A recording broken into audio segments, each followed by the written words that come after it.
Option 1, work and be poor. Option 2, don't work and be poor. And people wonder why nobody wants to work anymore.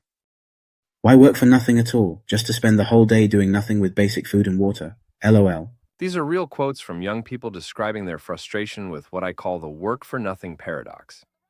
This can be visualized in an underground parking basement space, where every time you advance a level, you actually go down a floor instead of going up.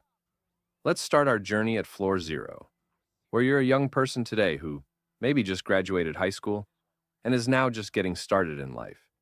You're feeling a bit lost and confused as you're not quite sure what you want to do in life. You briefly consider going to college but quickly drop that idea when you realize how expensive it is. Not to mention you hear that a degree is becoming less and less useful these days. So you apply for a few jobs in your local area, only to quickly find out how bad the job market is and how no one is really hiring right now, despite what they say. Faced with no other choices, you accept your fate and just continue living with your parents and playing video games. In the past, this was ground zero in life, and it still is. However, as you will soon see, in this economy and this world we currently live in, ground zero is actually the best place to be in, not the worst. You see, on ground zero, you have no income, but at least have no living expenses either. What happens when you advance a level in the underground basement of the modern world we live in? Let's find out. So, now we're on level 1, or -1, to be more accurate. This is where, for whatever reason, you've decided to take the first step into adulthood and get your first minimum wage job. Perhaps your parents were pressuring you nonstop and you couldn't take it anymore. Perhaps you just got tired of sitting around doing nothing all day. Hey, good for you. You're just doing what everyone else is telling you to do. Problem is, their advice is outdated trash. Once you get your first entry-level job for $10, $12, $15 an hour or whatever, you'll quickly realize that in order to get a job in the first place, you have to have your own car. Every job pretty much requires this, and these things aren't cheap. A reliable new car will set you back at least $10,000, which is about 6 months of your wages gone before you've even started working. Of course, you could just opt for a used car for much cheaper, which I'm sure some people in the comments will point out. But if you go this route, the problem is, those things can break down at any moment, and eventually the maintenance costs will add up to the cost of a new car anyways. We haven't even gotten to other transportation costs of gas and insurance yet, which will set you back even further. Oh, and now that you've gotten a job, your delusional boomer parents who think it's still 1960 expect you to move out and get your own place. Because in their minds, rent is still $50 a month. You can barely afford car payments, let alone car payments, and modern-day $2,000 a month rent. So now you're working 40 hours a week in a job you hate, and not only do you not get any reward for it, your life is objectively worse than when you weren't working at all. But remember, the fun is just beginning as we're only at level 1 right now. Let's see what happens when we descend to level 2. My frustration with young people is that they think success is supposed to happen just like that. You just need to work harder. Your skills don't deserve a living wage yet. My first job, I was only making $7 an hour too. After constantly having to hear all this BS gaslighting from your asshole boomer parents, you decide to take their advice and just work harder to see what happens. For the next 6 months, you really go above and beyond at your job. You show up early, work as hard as you can, and really go the extra mile even though you're being paid the same dogshit wage. In most cases, this won't even get you anywhere. But let's assume, for the sake of argument, you're one of the lucky few who gets noticed and gets a promotion. Let's say you work really hard and get promoted to manager, and now you're making $25 an hour instead of $15. Congratulations. Your hard work has finally paid off, right? Not so fast. You see, you've not only been promoted in your workplace, you've also been promoted in your income tax bracket. And you've moved up from the 12% tax bracket to the 22% tax bracket. Oh, and this is just federal income tax, by the way. We still haven't even talked about state income tax, sales tax, or social security tax yet. Oh, and now that you're manager, You definitely can't live with your parents anymore. You can't even live in a cheap apartment in the suburbs anymore. You have to be at work at a reliable time every single day. So this means that you have to rent smack dab in the city center, where rent is the most expensive. So once again, you put in the time, you work harder, you do what you're told.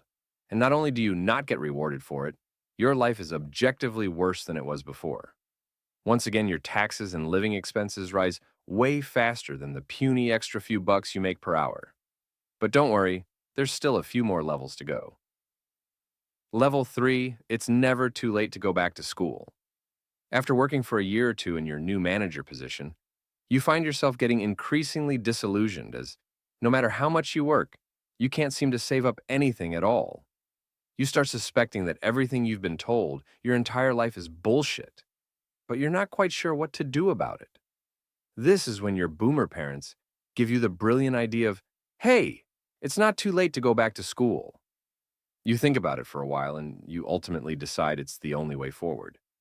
You're at a dead end with your current job and you keep getting told you just need to acquire a skill. So let's see what happens when you do that. Now, if you're living in Europe, going to a college and getting a degree is arguably worth it. In a lot of places, college is either free or very affordable.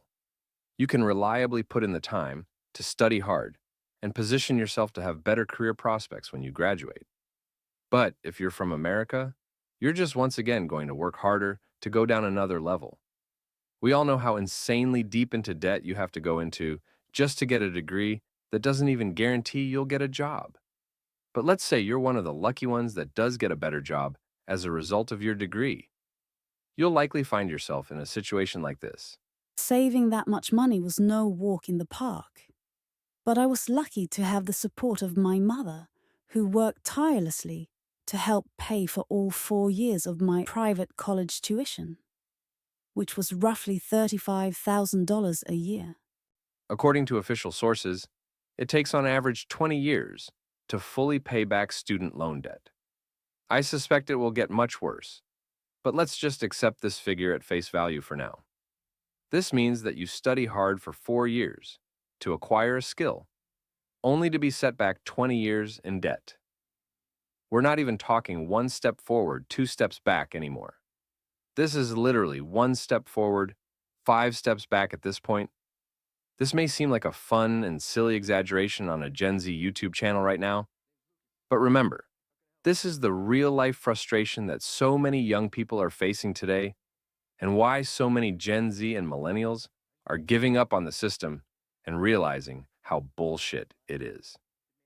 Level 4. Now it's time to descend to the final and very bottom level of the work laziness paradox. Before we explore the absolute depths of despair here, let's take a quick moment to appreciate how far we've come thus far. We started out as a young guy doing nothing all day, just staying home playing video games.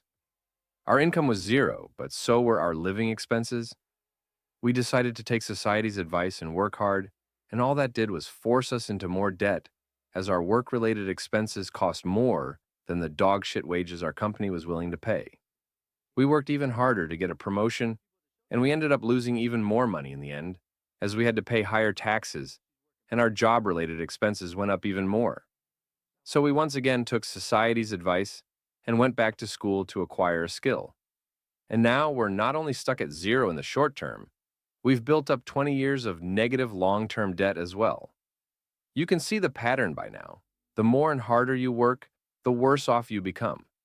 You look back at your starting point of being a young guy, doing nothing and living with your parents, and you realize with your current $50,000 student loan debt, you'd give anything just to go back there.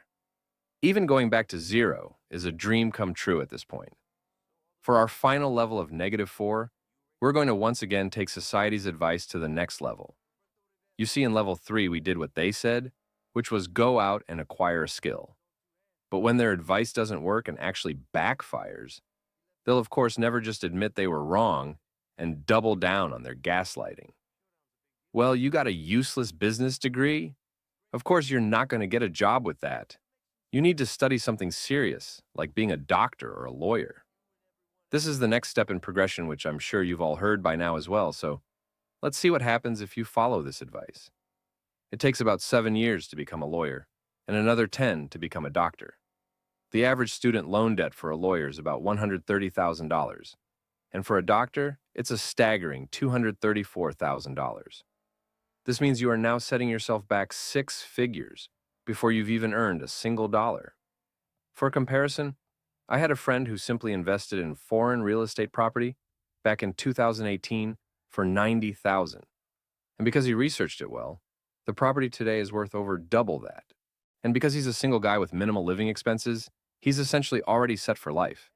His boomer parents were incredibly unsupportive of his decision and were pressuring him to be a doctor or a lawyer per usual.